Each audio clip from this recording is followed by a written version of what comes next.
ආගේ මතින් සාදා නිම වූ 127 වෙනි ආසනයයි මේ බදුල්ලේ 15 පාට්ටුව පරිහරණයට පරිත්‍යාග කිරීමයි පතමගර තුන් ලෝකාග්‍ර බුදුරජාණන් වහන්සේ වෙනුවෙන් පූජා කරමි. පූජා වේවා.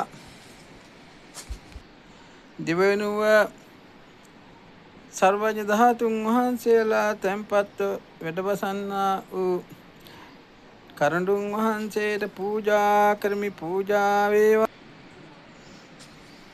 මේ අයුරින් මාගේ මා වකුගඩුව දන් දී වර්ෂ 26ක් වන අතර පුටු ඇඳන් හදලා මේ වෙනකොට පුටු 128ක් රෝහල් වල බිස්සුවාට්ටු හා OPD එකට හා විශ්වවිද්‍යාල හා විශ්‍රාම ශාලාවලට ඒ වගේම බෞද්ධ සිද්ධස්ථාන වලටත් ඒ වගේම බොහෝ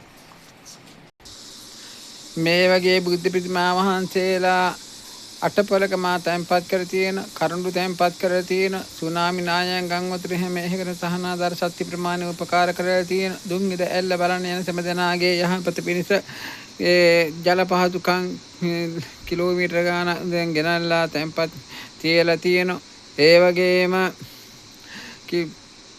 කන්නාඩි සාදා තැන්පත් කර තියෙන බකුවඩුවක් දන් දීලා 26 අවුරුද්දක් වෙනවා. ඒ වගේම දුම්හිද ඇල්ල බලන යන කට්ටිය වෙනුවෙන් ආරංචි මැදහරියේ පාරවා ටික හදලා තියෙන පිරිසිදු කර තියෙන ප්‍රතිසංස්කරණය කරලා තියෙන කරන පහන් පූජා අප්‍රමාණයි.